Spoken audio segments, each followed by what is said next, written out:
I feel like it's been too long, and I feel like I've forgotten about a podcast. Yeah. So we'll see how this one goes. Yeah. Good thing we didn't take something really long. Yeah, exactly. We may or may not understand. Oh, well. Yeah, we're going to realise the whole idea of switching to bi-weekly and then reading longer things / reading more things. Like, we have limited brain capacity. We do. Very true. We have limited capacity to podcast before the quality of that podcasting begins to degrade. So maybe it's just not actually our forte at all. Yeah, might just be a bad idea, Jack. We may have had a bad idea. Well, speaking of bad ideas, we should say it up at the beginning before we get to a listener comment that I want to bring up, Dan. Nice. Okay, so it could be you, dear listener. Dan and I have decided to set up a Discord, I believe, and we have no idea what we're doing with it yet. Anyone can join. We don't have a Patreon. There are a couple channels in there. We'll put the link below. If you're an asshole, maybe don't join. Anybody else join. We want to kind of know who you people are, and we've set up some channels. Dan and I don't really know what we're doing with this. So if we're wrong, there's something for readings we've been doing. There's something for current events. There's something for music, movies or whatever. Some stuff for gardening maybe. So just come hang out. If you want to vibe with Dan and I, this is probably the best place to do it. Maybe. If it's a complete failure, there won't be a link below. So, but hopefully it's not, and there will be. So I figured I'd say that right at the beginning if you want to come hang. Yeah, I'm very excited by the prospect, although I'm not a social media person per se, so I don't really know how to do these things, but I am looking forward to having some dialogue and some discourse. Some discourse. Working out who's out there and who's listening, because your number's on a listener counter, I guess, but there's not much more behind it, so it'd be nice to know who you are. And there are some people that have been listening regularly and have been commenting, and it would be nice to get to know you people. Because as of right now, Dan and I still have no idea who you folks are, you kind folks. So it'll be below. Come hang out with us. Discord. It's in every podcaster's contract that you have to set up a Discord these days. So now we have one. Yeah, just to facilitate the trajectory that all podcasters are on, from podcasters to just being gamers. Yeah, exactly. All right, Dan. Now we get into the real business. A listener comment. Last week, I'm sure you know, Dan, we put a video up on YouTube in which we discussed the UCU strikes, just kind of hung out on the couch, talked about them. And at the beginning, I made some kind of hateful comments that I feel like I need to address. I said something about tea, about it being tasteless, and you were very kind to not freak out. I could tell you were upset. However, one faithful listener, Dan, has come to my support, and who else would that be? I see what's happening here. I see what's happening. We're just ganging up on Dan. I didn't know I had to bring character references to support my ideas. Listen. It's our good friend Lex, our first listener, our first fan, one might even say. And Lex said, and I quote, "Read the tea chat. There are like a million different flavors and varieties of tea, and default British tea is the worst." So I don't know if Lex is where he's from. I don't know if he has a chip on his shoulder about tea in general, about England perhaps. But there you go. Maybe I'm not saying it's the worst. There are a lot of herbal teas that I really don't like, but I think they're just different categories of thing. Yeah. I see that. People use the word tea incorrectly. Oh, yeah. Okay, I didn't realize tea is a very specific thing, and herbal teas are not it. Really? Okay, all right. Well, sure. When I first showed up here, that's not true, obviously. But in my use of the language, if you offer me tea, you are offering me a very specific thing. I see. It has happened that people have offered me tea and then they actually haven't had, Oh, okay. What would people call it? Like English breakfast tea, in air quotes. And then I'm confronted with the agonizing choice of working out which of these herbal teas are going to be the least disappointing. Well, I agree with you on that, actually, I think. And I respect Lex for coming to my aid. Although I am drinking tea right now, so I don't know, maybe I'm just a hypocrite. But, there you go. The tea debate, I think we can put it to bed. Tea is good, folks. When I first got here, I got in line like a cafe or something, and I asked for a black tea. The person behind me laughed. I was just like, all right, it's unnecessary. Whatever. That is rude. Yeah, they're like bloody foreigners coming over here. What are you going to do? Maybe it was just with your accent. It was particularly comical. Yeah, I don't even know what that would sound like. No. Howdy, partner. Can I have a black tea? They're like, you fuck. You bastard. All right. Well, that's the Discord out of the way. Kind of plugged YouTube. T. Anything else in our 2-week podcasting absence? I don't think so. I think we should just get into it. We should get into it. Yeah. Dan, we've been talking about doing this one for a while. It was exciting, and we had, like we said, 2 weeks, so we read something a little bit longer. Hit us with it. What did we read? This week we read an essay by Mike Davis, a podcast favourite. We read his essay, Old Gods, New Enigmas, which was very good. I think you and I both enjoyed it and found it very informative and educational, and also have some questions as to what was the overall arc and the narrative of the essay, and we'll sort of tease it out as we get into the discussion, I think. I suppose in broad outline, it's a kind of like historical and sociological exposition of the development of the workers' movement, primarily in the sort of like latter half of the 19th century and the first 2 decades of the 20th century. So the sort of transition from the earliest introduction of capitalism into production, and then that transition from sort of like small scale production into industrial capitalism as we saw the industrial revolution move on, and what that did for the proletariat, its class composition, and its development of consciousness and ability to engage as a class actor on the world historical stage. So it's basically an advocacy for the idea of the concept of the proletariat in Marxism as being an agent who is working toward its own emancipation on its own grounds. And it's sort of like a defense of that thesis and an exposition of that history of that idea. Yeah. Yeah, he's trying to not, I guess, like...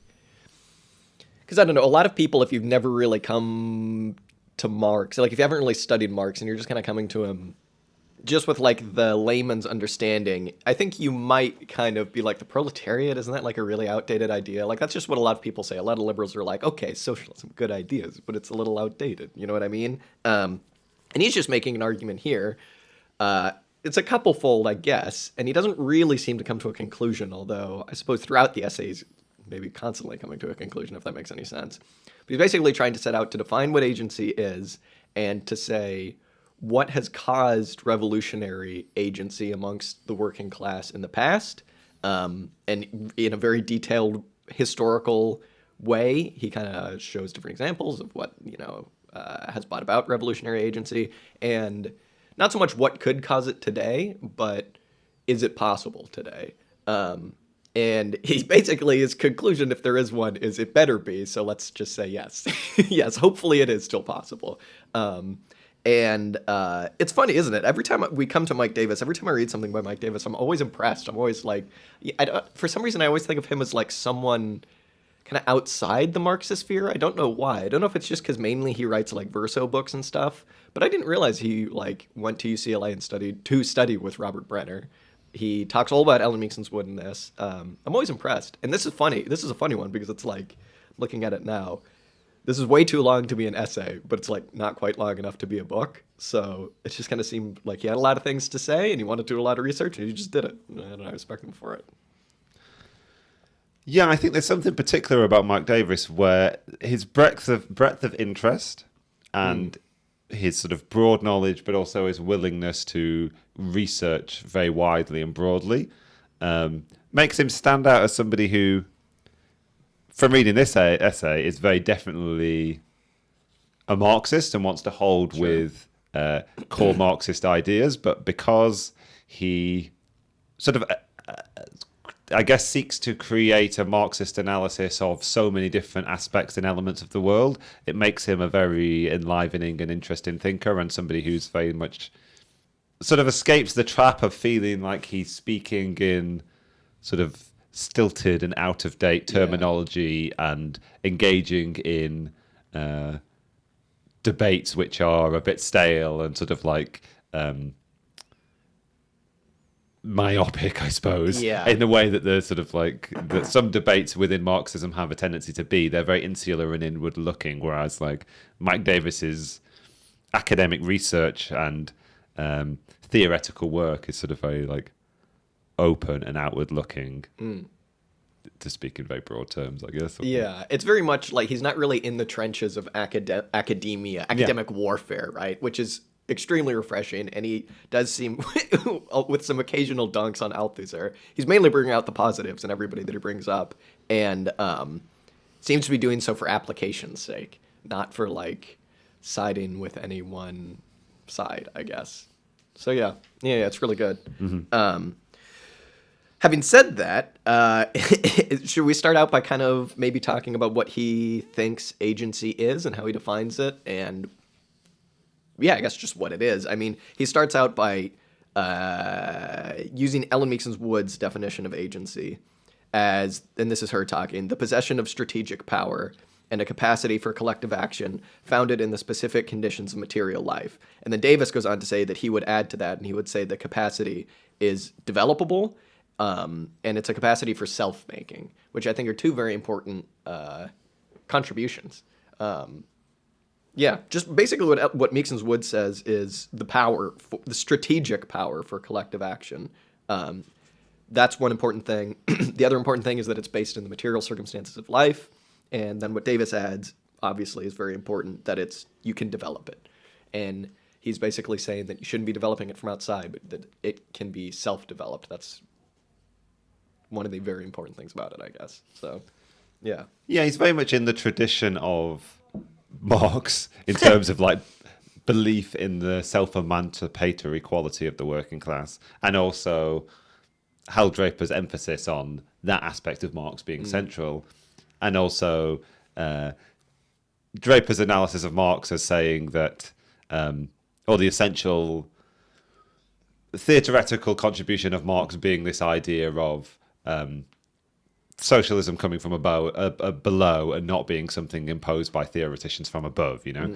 And Mike Davis does strongly reiterate in the early stages of this essay, when he's talking about Marx's conception of class, he's sort of saying that like it's not that Marx is trying to find an agent onto which can be utilized by his sort of high-minded socialist ideals to actually implement his conception of what the future society would be, which when we look back to the reading that we did of Hal Draper from Socialism from Above, Socialism from Below, that's kind of what Draper says Ferdinand Lassalle is doing. Like Lassalle is one of the first people to look to the workers' movement and try to sort of like combine socialism with the workers' movement to build this mass movement and to build this mass party. But in a lot of ways, it's still serving his instrumental desires to be able to make the world in the way that he imagines it happening, whereas Marx, Draper, and Davis are very much in this vein of the proletariat will, if it's able to, by which I mean if history allows and whatever, like all these things are contingent.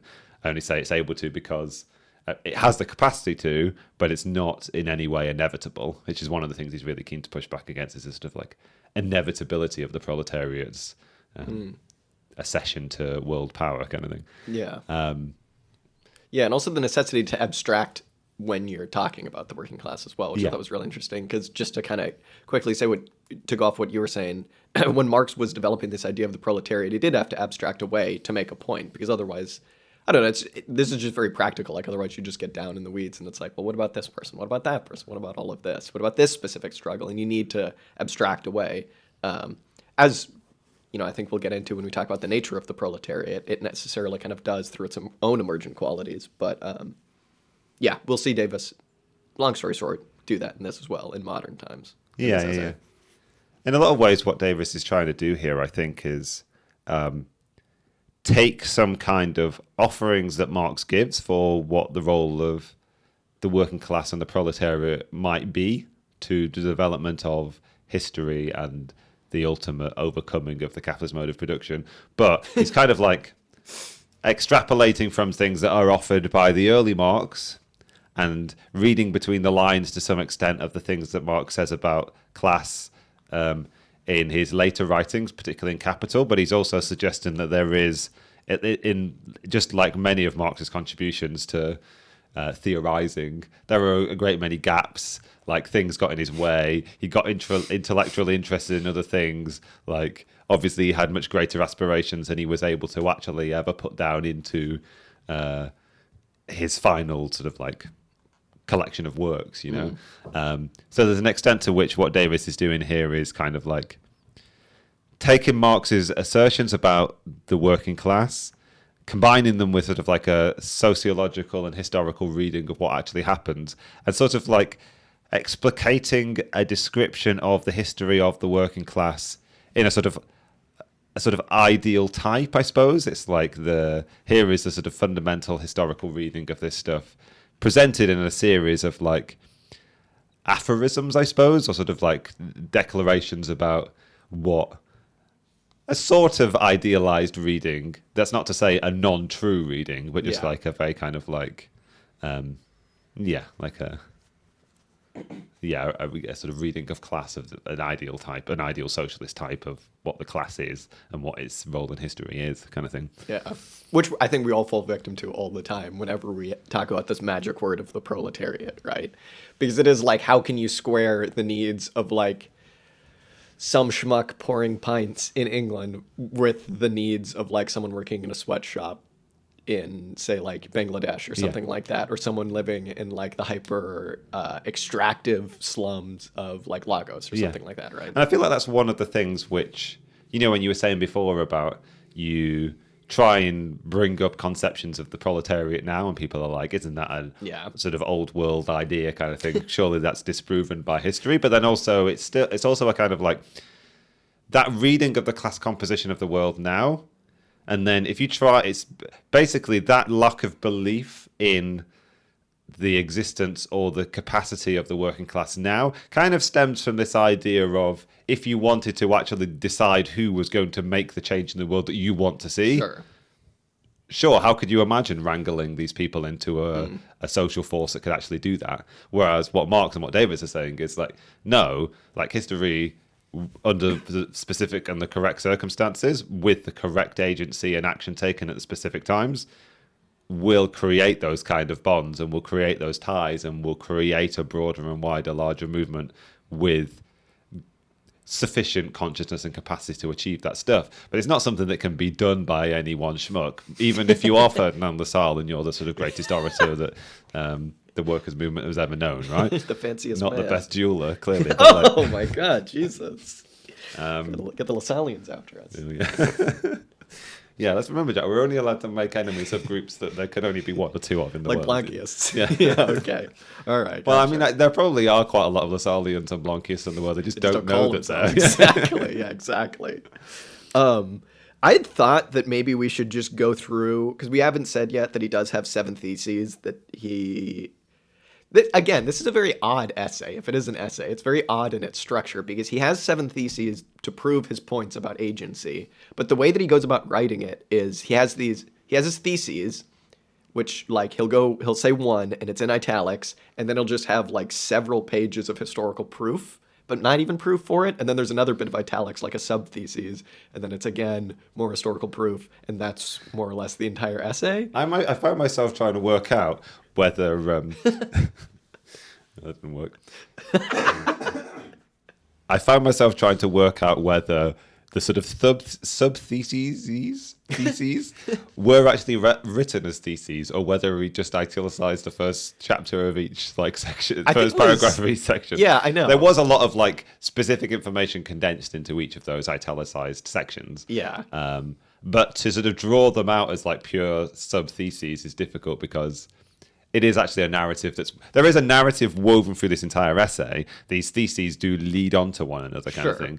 And also those sub-theses do lead on from one another as well. Yeah. But you're correct. Yeah, you're right. Like that, it's kind of like he's making some semi-declarative statements and offering quite detailed historical, sociological evidence for them. I mean, like, if you just want, like, we can't possibly give you all explain, sort of like put in context every person or event or movement, whether contemporary to the time or historic or subsequent in history. We can't like explain all of those, like. So just take it from us. There's a great wealth of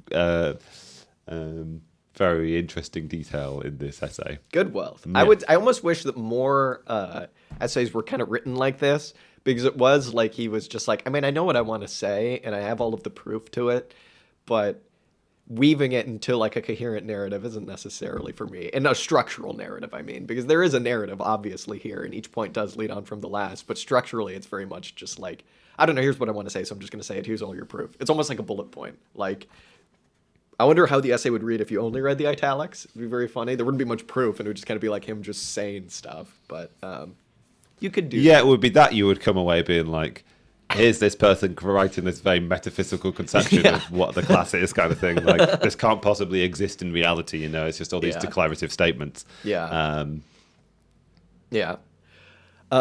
But, so I don't know if we're actually going to get through all 7, and I think when you talk about one, you kind of wind up talking about all of the other ones, but to just start us off, I think we should start with his first theses, which is about the radical nature of the proletariat.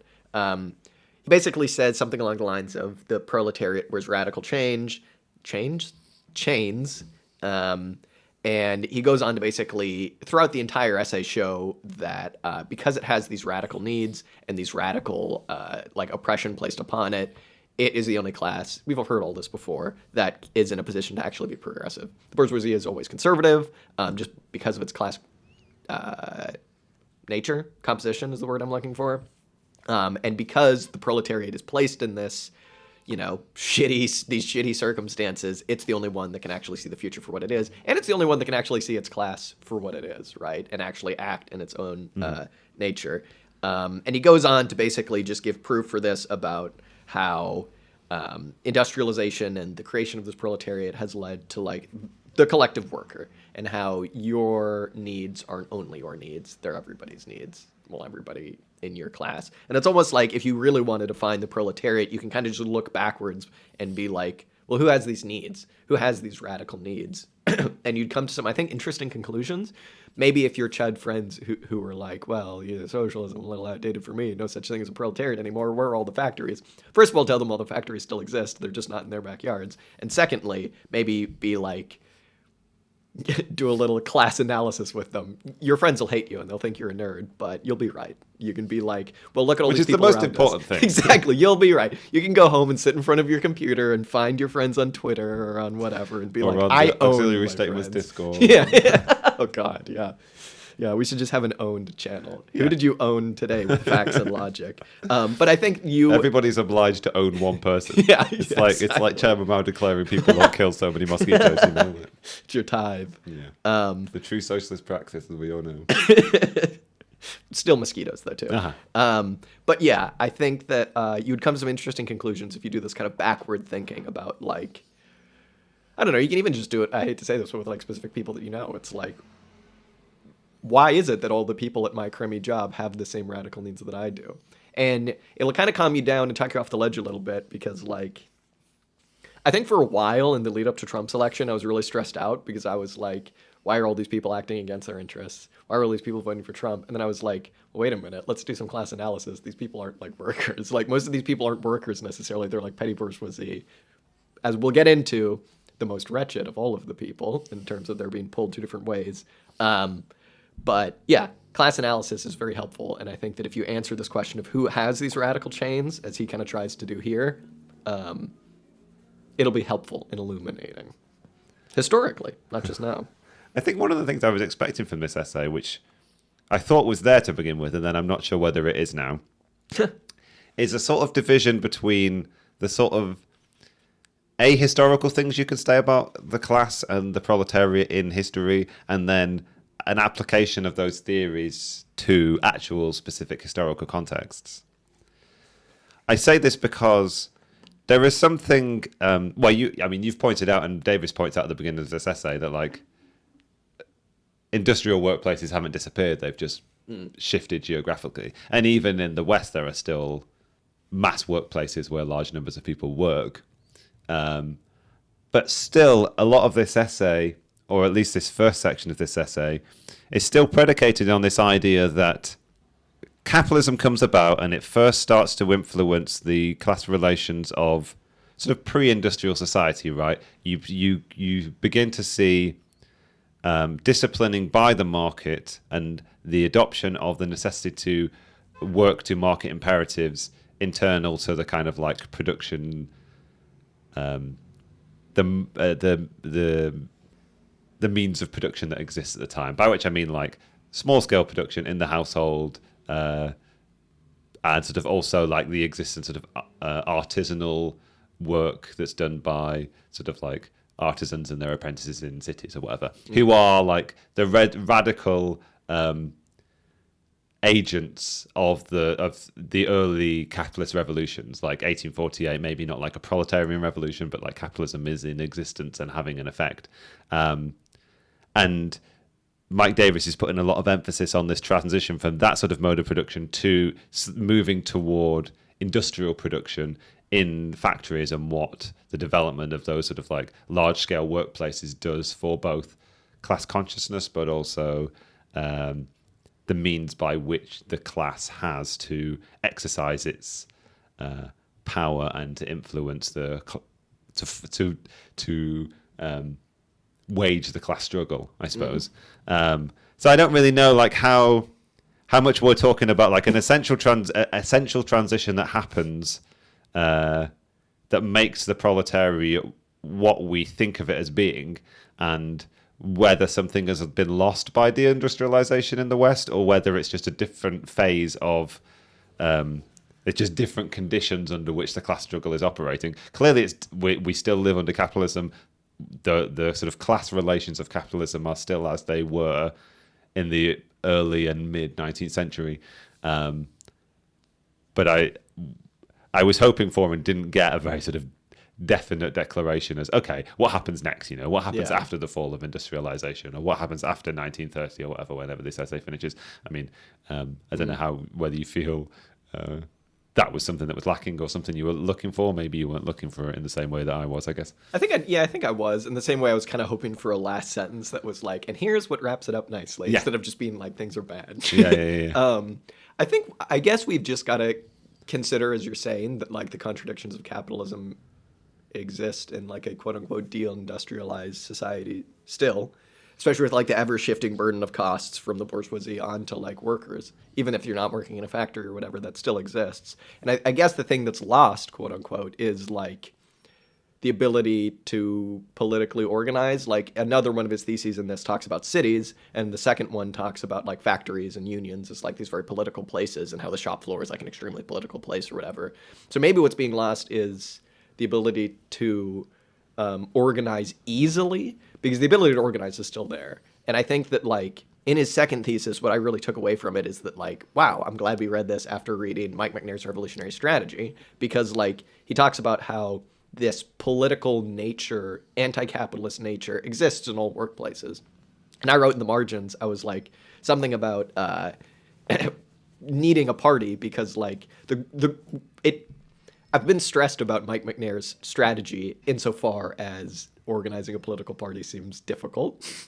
And this made it seem like once you do the grunt work of actually having a place for people to go, which is nothing to sneeze at, but it's definitely doable, it isn't so much about creating energy as harnessing the energy that already exists. So I suppose, it's kind of, something has been lost, but it's the easiness, it's the ease that's been lost. Because there's constantly, we've brought this up on the show before, anti-boss sentiment is rife in your workplace no matter where you work. No matter if you're like a real estate guy making a lot of money, but you still have a boss, or you're working on a shop floor holding pig feet or something like that, you know what I mean? Like, this political organization of the workplace exists everywhere, even if it takes the form of just like man, I hate it when my manager and supervisors tell me to do this.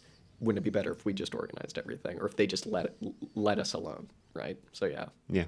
I suppose what is it's just occurred to me now, what's kind of brought out by Davis is there is this transition to industrial production in factories, but it's slow. It's not you flip a switch and suddenly there's a role for everybody in a factory. Every form of labor is suddenly automated or de-skilled, and everybody suddenly finds themselves working in mass workplaces, you know? Like in the 19th century, there's still vast numbers of people, like how many domestic servants were there in England in like the end of the 19th century? Like it's a vast proportion of the population. And there were still people working in like the same kind of artisanal ways that they used to before, kind of thing. So I think one of the things that Davis is bringing out is that like there are sort of like the class composition and an analysis of capitalist society and proletarian resistance and struggle within the class struggle, like has these like focal points, you know. There are certain like spear tips where conditions are more apt, more opportune, and there's an extent to which when one looks to the industrial working class in this period, it's not like these are the only people that can make the revolution, these are the only people that have any right to be on the on the barricades, you know, or like on strike, or being like members of the Revolutionary Party. It's simply that like the conditions under which this particular section of the working class work are the ones most opportune to socialist organising, or rather the ones that develop most readily radical class consciousness. And I think whenever one looks at, I mean, even the way the sort of like, I sort of read or come across quotes from Lenin where it's sort of like, well, it's not like these are the only people we're interested in. It's just that we're interested in the industrial working class in Petrograd, or rather, because like that's the best place for us to take action at any specific time, you know. That's a really good point. And the same is true of now, right? Like, exactly. Who knows? Like, yeah. Well, and he also talks about the myth of the Bolsheviks as this hyper centralized party when he talks about how Lenin was like, no, just get everybody into it. Do your own thing. Like once there's this kind of level of extreme democracy where people actually just come into the party and organize themselves, let them come to us with their demands, because like that's just a good way of organizing. A bad way would be hyper-centralized, right? Yeah. I mean, there's a point toward the end of this essay where he's talking about the Bolsheviks and saying that one of the reasons why people are so heavily drawn to the Bolsheviks in 1917 was because they were the most internally democratic party.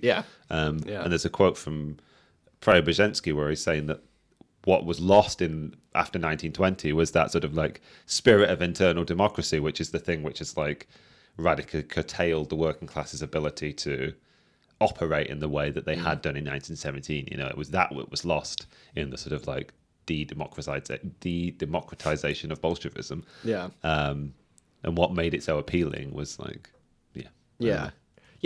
he's really pulling a lot from and developing Rosa Luxemburg's ideas a lot in this, I found. And especially kind of what you're saying, he brings up the mass strike as something that she developed about these kind of like ups and downs, what can crudely be seen as like ups and downs in class consciousness, and like these spirit tips of moments when like everybody is ready to go and ready to roll and ready to rock.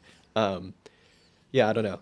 And sometimes I get a little uncomfortable with that. Like at the same, it's very freeing because it's like, don't worry about it. Everybody has these, anti-capitalist notions within them. Everybody gets it. It's just about like, it's almost like where in the business cycle do you fall in terms of like, how radical is everybody going to be?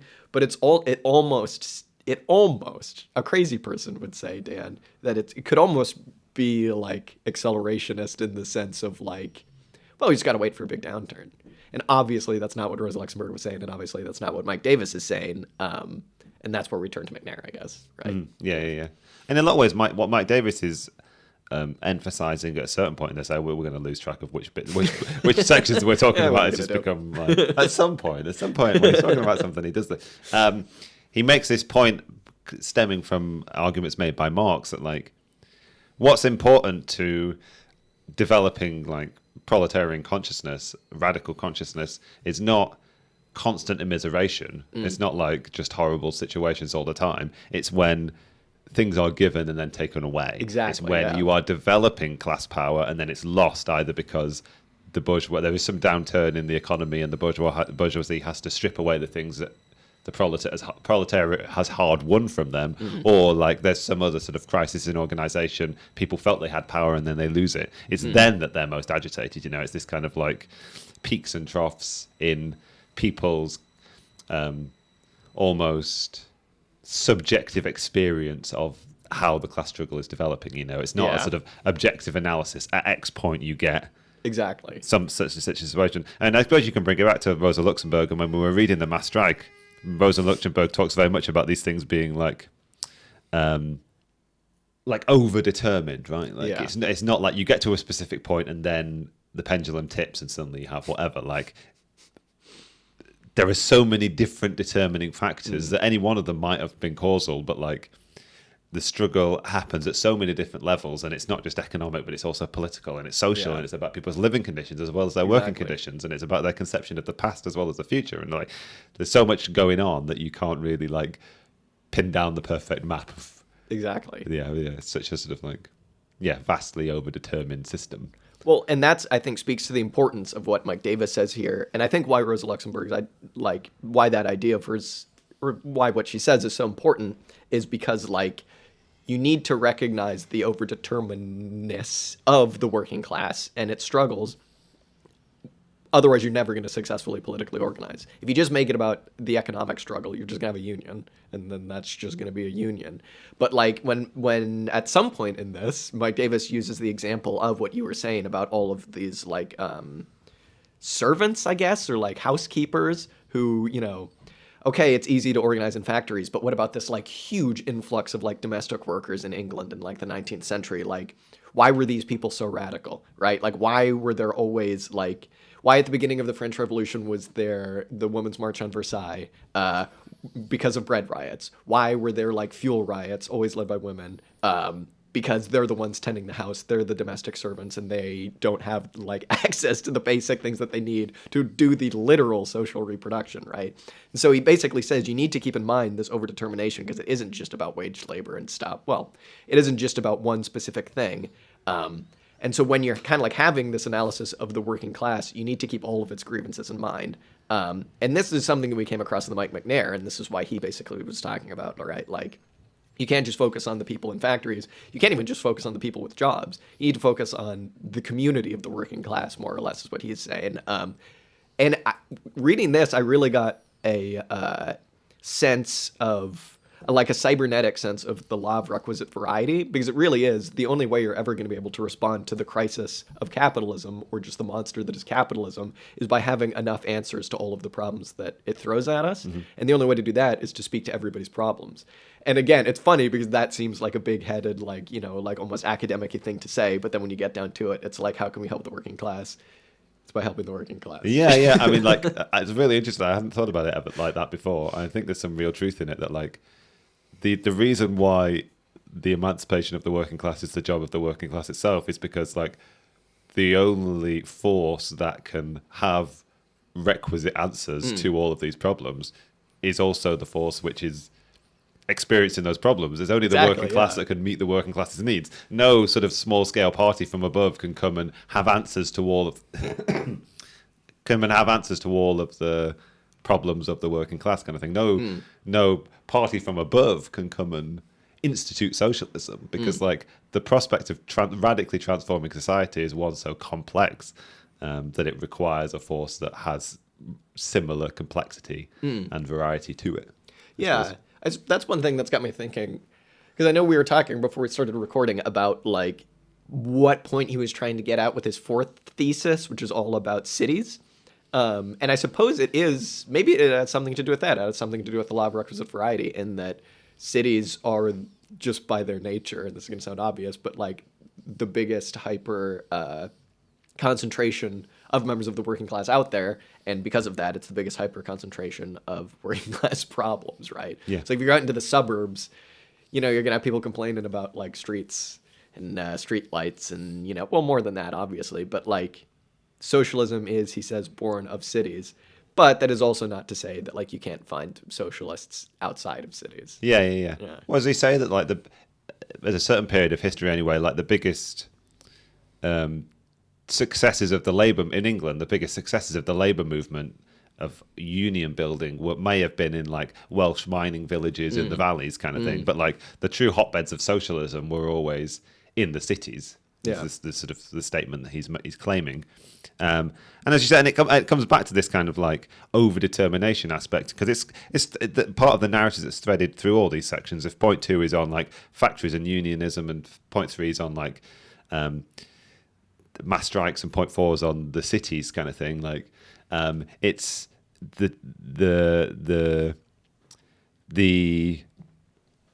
the first political act, let's say, might be the formation of a union and a strike, which comes about because people are so gathered together in such large numbers in factories that they have this conception of themselves as a class, of the class power that they have, of the potential that they have to actually control production, and also have this possibility to both discuss their grievances together, but also because they're forced into such tight working spaces, like the conditions of work become most inhumane. But then also a strike doesn't just affect the people on strike, it affects all of the people who are dependent on the wage of the people who are on strike. So it becomes a social thing rather than just an industrial thing.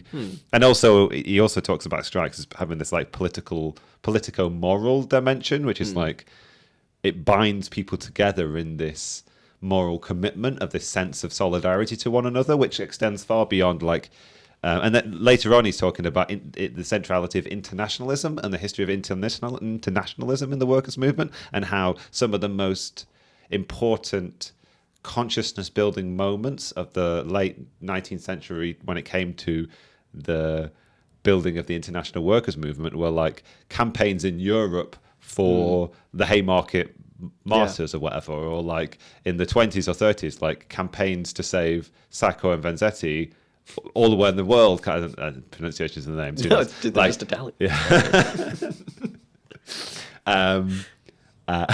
So it's those kind of like non-utilitarian acts of solidarity, both internal to your community because you're bound to community by moral commitment, but also moral commitments that then extend from that across the world. And what's more, when it comes to cities, like there's this people are forced into working conditions which are extreme, but also forced into living conditions which are equally horrendous and extreme. And so there becomes this link between the political and the domestic, and the struggle with your boss, but also with your landlord, and with the city, and with how the city is policed. All of these things fall into this very complicated nexus of radicalization. And as we say, like massive over-determination kind of determination. Yeah, you've got me thinking a bit about just like the role of the organizer then. Because it's like if you kind of come at what should socialists be doing and the role of like the party and all of that from kind of any other angle of the, other than an understanding of capitalism that is over-determination of the problems of the working class, you're going to come across like an asshole and be really like unapproachable. And so I suppose maybe the role then of the organizers, and this is just something, maybe this is entirely wrong, but it just got me thinking, maybe the role of the organizer then is to lay out this over-determination of people's problems and lay out their problems for them, but then show them that where the root of these problems come from, right? Because even though there is an over-determination of everything, it can't all basically, I'm not going to say all, a lot of it can be traced back to wage labor, right? Yeah, I don't know. There's just a thought I had just really quickly. Yeah, I mean, it's somebody's responsibility to narrativize these things. And there are sections in this where he talks about people's capacity to control the narrative. I think in that instance, he's talking about like who can lay claim to radical traditions, like who can claim themselves to be most in line with the American Revolution or the French Revolution, who can lay claim to these sort of like sort of radical Republican or democratic demands, But I guess that the idea extends more broadly, like who can craft a narrative that speaks most broadly to these issues, but sort of also contextualizes them. And it doesn't have to be like, you can simplify the narrative toward something which is more universal, I suppose, which is kind of what's happening when you have these like moments of mass solidarity, right? Like people are recognizing the universality in their particularity. But also there is a sort of counter movement, which is not the organizing people, but it's the kind of like the section when he's talking about the development of culture. It's like there was this movement of radical education of the working class. Like the working class were really intellectual and they were really excited by new developments in the sciences. They would go to public lectures and they would.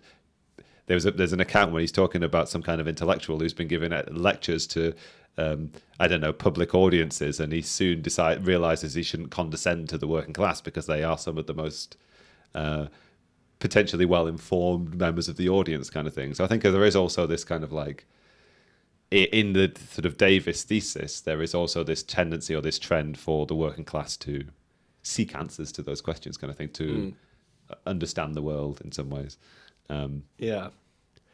Yeah, it's interesting how those things all just happen.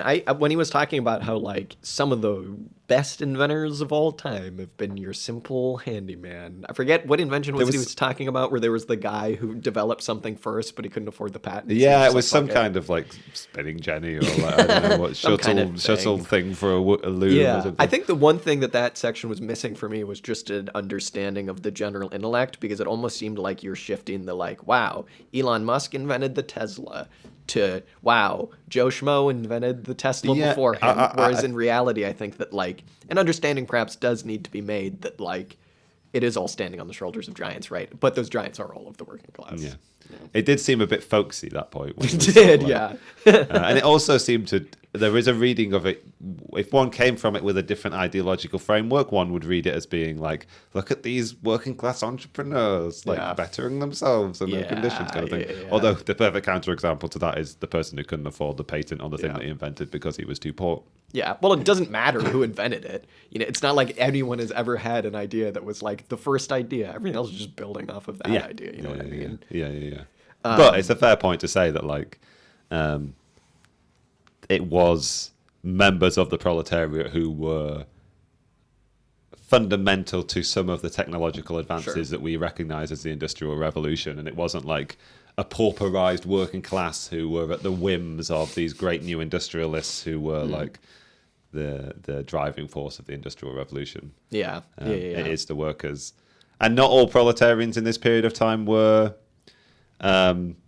de-skilled and lacking in technical ability. You know, they were still incredibly technical workers. One of the things that the factory did was it brought people together, but it actually brought together loads of people that had lots of technical skills and knowledge about the work that they did, and that knowledge couldn't be well captured by the bourgeoisie or by management or what have you. It couldn't be compartmentalized and separated from the mass of the workforce. And so some of the most radical unions at the time were engineers who had all of these skills but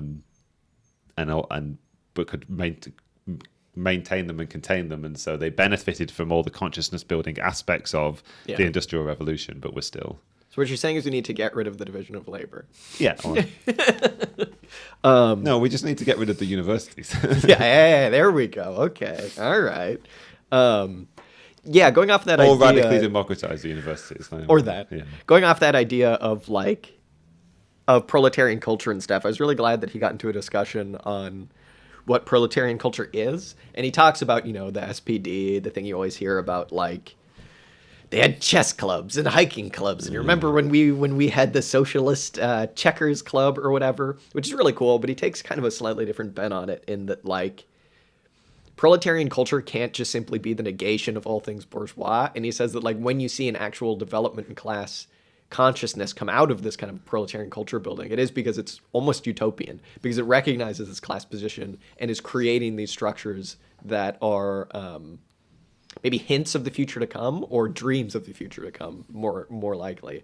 But he also has an interesting idea where he kind of, again, and this is why you kind of can't really talk about each one of these theses individually, because they all tie back together, because he eventually will tie this back to the idea of, he doesn't say this outright, but what we were just saying about the law of requisite variety, because he basically says that, like, in order to confront the bourgeoisie and capitalism in general, you need to fight on every possible terrain.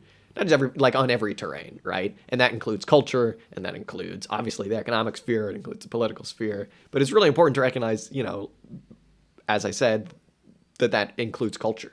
And it was interesting. I know that we brought this up a long time ago about, like, how the working class kind of set up a lot of these institutions because they were excluded from some of them, like fox hunting, I don't know, some crap. But it is interesting, his idea here of, like, you need to think about this, about developing culture in a sense that is more utopian and is more like, well, how would we like things to work? Not necessarily just chess, but without the bourgeoisie, right? Like, it's not just chess without your boss. It's like, how would we like to enjoy this activity if we were given our druthers, right? If we could design it however we wanted if there was no class. Yeah, there's a point where I've forgotten the guy's name. Lipka, I think. He quotes from this guy who did a very famous study of this kind of, exactly this sort of like proletarian culture that developed, particularly in Germany and within the SPD. And he's saying that, like, this guy's thesis is that, like, it's not that this new culture is going to someday overthrow the bourgeoisie, but rather he makes a very kind of like prefigurative case, right? It's like they are developing some of the cultures and attitudes of the future bourgeoisie, of the future proletariat, and of the future society. But it sort of brings me on to one of the interesting things that I found in that culture section was a kind of a contradiction to some extent, and a contradiction that I think we've kind of come across before a little bit, but between the building of a working class culture, which is almost instrumental in that it's designed to build a new socialist person, it's to build, for one, it's to build disciplined fighters for the class struggle. So it comes to these ideas of, like, people's involvement in sport, because it's kind of building physical capacity, and it's a little bit martial, and it's kind of like organizes people and gets them to work together, or like the cultural activities of intellectualizing is sort of building people's mental capacities, or sort of like commitment to sobriety that was in some of these workers' organizations as kind of like building more competent sort of party apparatchiks or whatever, So there's that kind of like instrumental aspect of it, which is very kind of like directed almost by an organization and by a party. And then there's the more kind of just like building the social activities, the kind of like social drinking and giving people a space to just hang out together, and sort of do things that are not necessarily minded toward the day-to-day class struggle, but there's more kind of that aspect of like providing for people things which are prevented them from accessing under capitalism, but also just like building a communality. I suppose both make their own contributions to the struggle for socialism, I guess, but it feels to me a little bit of a contradiction in terms of like those two strands and how they play together, I guess. Yeah, no, absolutely. I think that kind of ties us into his last thesis, which is all about class consciousness. And this is as close as he comes to basically like wrapping it all up. I suppose we should say, maybe he does eventually wrap it up in the other 3 essays he has in this book. Who's to say? Not me, that's for sure. But he basically talks about class consciousness as something that obviously develops and it, goes through these peaks and these troughs. But that the way that you recognize the proletariat can be in the universality of its interests, in that, and something that I really thought was fascinating, and this is an idea we've come across a lot before, though, is just this idea that, like, the proletariat is the only class that can see itself for what it actually is and can actually kind of, like, do something about its circumstances, because the bourgeoisie can't, right? Like, it is inherently conservative because it needs to... It just basically operates along the law of value. It operates because it needs to accumulate, it needs to do this, it needs to do that, not necessarily realizing that they're don't know who said this, but that they're their own gravediggers, right? The proletariat, it has these radical needs, as he says in the beginning, and because of those radical needs, it's the only class that can be progressive. He has a pretty bummer line at the end of it where he says something along the lines of, hey, if socialism gets defeated, everything is fucked. Civilization will just fall backwards. Because this is the only class that can do something about it. And this ties him back to his discussion of when Marx was trying to develop this abstract nature of a class that could do something. How can we change the world? By looking at the people who need to change the world and the people who have to change the world because their material lives depend on it. These are qualitative needs, right? And this speaks against reform because it's like, reform is a quantitative need. It's a like, hey, how much more healthcare can we give the person? All they need is the good healthcare and the better wages, and they'll be fine. Give them a better 401k or whatever. Socialism, and as far as that is the need of the proletariat, is qualitative. It's a complete change. It's not one that can just be, you can't just kind of keep sliding over some crumbs and hope that eventually that turns into a loaf, if you know what I'm saying. A complete change needs to happen. And so maybe if we're looking for agency in the modern world, we look at who has these qualitative needs and understand that these needs exist not just in a vacuum, but they have a temporal aspect to them. And so that, fingers crossed, maybe one day, hopefully one day soon, we'll see all of these needs that all are the same need come together from, as he says towards the beginning, like Lagos to Los Angeles to what was the other one? Well, the other one. I think he just says like East Asia or something like that. Yeah. Yeah, I think my favorite part of this whole essay is in this class consciousness section, and he's talking about the goals of socialism, and he's saying that sort of what we were talking about when we were just talking about culture and sort of like whether the proletarian culture is to like give people equal access to things that they're denied, or whether it's to actually build the consciousness of the future kind of thing, whether it's like ameliorating what they're deprived of in capitalism, whether it's actually extending beyond capitalism. And he's talking about the goals of socialism being not redistributive justice or solving income inequality or developing shared prosperity, which would be kind of like aspirations internal to sort of like capitalist mode of production kind of thing. It's like we want to be equal under these particular grounds, but rather he extends the aspirations of socialism to meeting much more radical needs, and he implies that these radical needs kind of come out of the working class's experience of the class struggle itself, not only of their experience of living under capitalism and of fighting under capitalism, but also their experience of fighting together and being together, of creating this alternate culture and this alternate way of existing. And by virtue of starting to think about this alternate culture and living this alternate culture, they then begin to realize what kind of things they're deprived of under capitalism. And so he sort of goes on to talk about these radical needs which aren't really answerable. Yeah, but you could not meet them by capitalism. Couldn't meet these things. They can't meet like people's requirement for community, or their need for greater human relations, or their desire to have to escape the alienated nature of labor under capitalism, and rather make labor like life's prime want, as Marx said. And he goes on to talk about like really nice things about like the socialist movement, like prefiguring a socialist alternative to like what friendship is, and like concepts like that, So like, I really like this idea of like tapping into the prospect of tapping into radical needs that people maybe know that they have, maybe don't even know that they're lacking, and that desire for the future resulting from the ongoing class struggle and a heightening consciousness of the people fighting for the side of the proletariat in the class struggle, I suppose. I don't know, it's quite romantic, but also it speaks to where I'm at in my thinking at the moment, or the things that I think that I need in my life, or the criticisms that I have of my experience of capitalist society and the atomization and whatever. So absolutely. Yeah, it's one of one of the nicer sections. Yeah, amidst all the doom and gloom. Yeah. I mean, this is also just very helpful as a like, well, look how it's been done before kind of way of thinking about things, and it isn't just like USSR. You know what I mean? It's like actually getting down into the nitty gritty of like, well, how did these develop? And it's interesting because like I think even though both you and I seemed like we wanted more of like an ending, an answer to like, well, how do we develop this agency? Where's it going to come from if we can't develop it?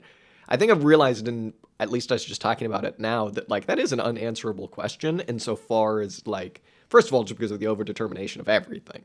No one can understand where these struggles are going to come from or whatever. But just also just in the nature of the working class itself, it is just, I don't know, especially now where it's like at the beginning, the reason I brought up Lagos, Los Angeles, and East Asia is because he basically says these are like the new 3 spheres of economic activity or whatever. There's the super industrial of East Asia. There's the hyper extractive of places like Lagos, and then there's the like tertiary shitty market economies of like North America and West Europe, right? And so like the question of like these are all so different. He also adds a fourth, which is really depressing, just like places where migrants come from and refugees come from, which fucking is depressing. But it's like, okay, we look at these 3, maybe 4 different broad spheres of economic activity with completely seemingly different proletariats, right? How could you possibly answer the question of like, when is this going to come? But if you look at the history and you actually understand the nature, it's like there is this one qualitative need that permeates all of that, and it permeates everybody. And you could break it down into a million different needs, but you could also just say it's the need for socialism. And that, you know, that's what we need, folks. Yeah. I mean, yeah, you're right to say that there is perhaps a narrative to this that we may have missed. And it does come from like explaining how it's been done before and explaining the need for it to be done again, and also suggesting that there is capacity still for that to happen, you know, like the conditions are still the same. There's a point really early on when he suggests that maybe in a crude sense, like the reading of the Proletariat's agency or role in history is that it's been demoted, but it's not been fired. Like it's not that it doesn't exist. Yeah. It's just like not as evident at the moment. And we are in this position where like the contradictions of capitalism or the class composition of capitalism is such that it's extended all over the world in a way that you can't imagine connecting it together. But if we remember in history, like very radical consciousness has been built in people in the past through their experience or their joint experience of living under capitalism. Yeah. So yeah, maybe it can be done again. Maybe, well, or not even maybe it can be done again, but maybe it will emerge again from the conditions of 21st century capitalism. I think is more the tact or the argument. Yeah.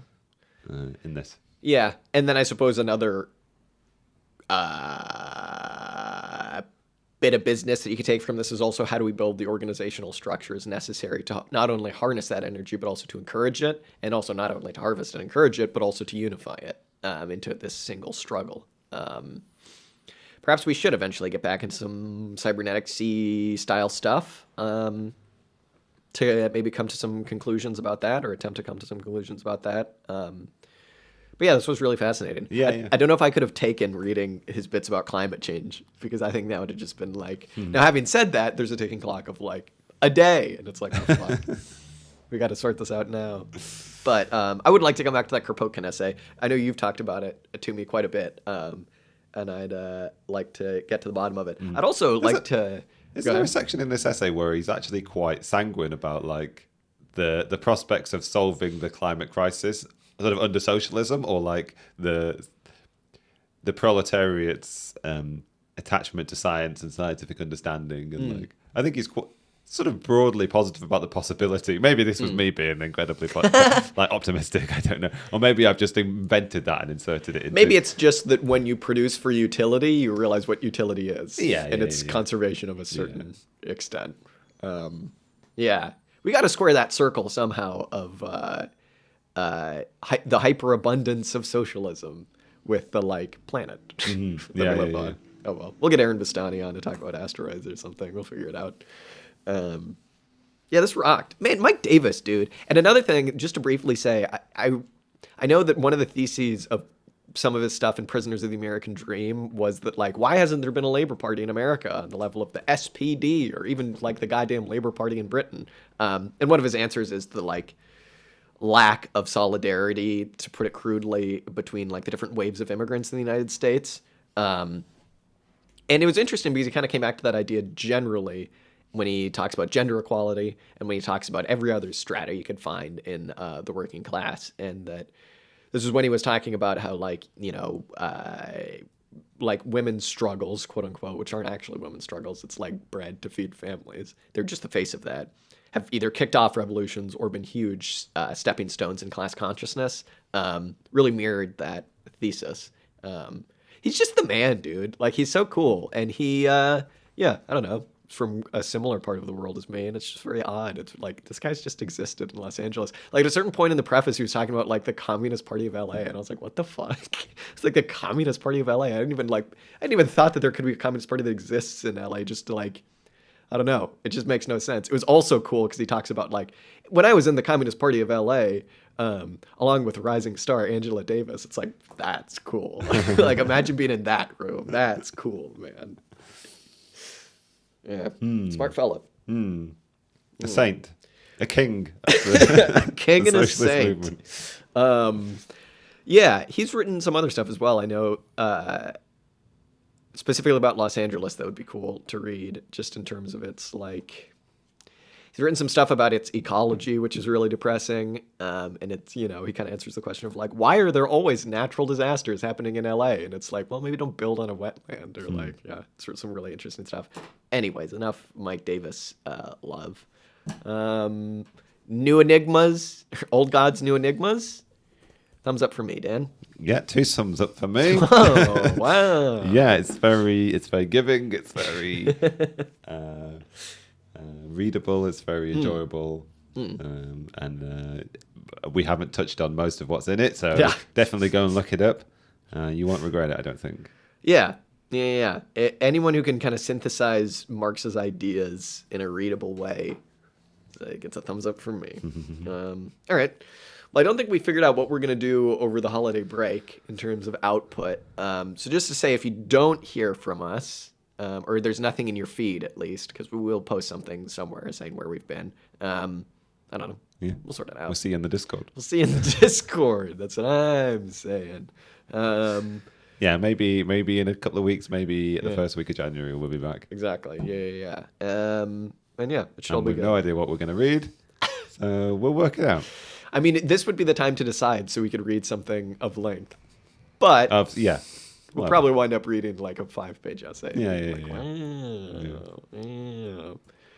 But yeah, big things planned for the new year, right, Dan? Big things for this show. All right. That's about that.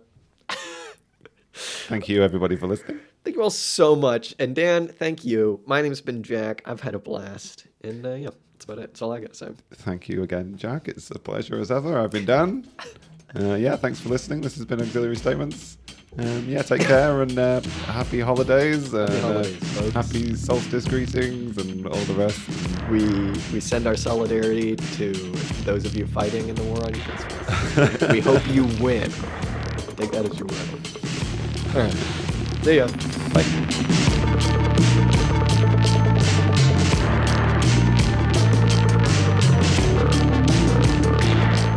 The music you heard this episode was Music to Kill Bad People To by King Gizzard and the Lizard Wizard. If you like this song, you can check it out and much, much more on their Bandcamp at kinggizzard.bandcamp.com. Be sure and follow us up on Instagram, Twitter, and Facebook. And if you like what you heard, be sure and tune in next week for some more commie discussion. Till next time.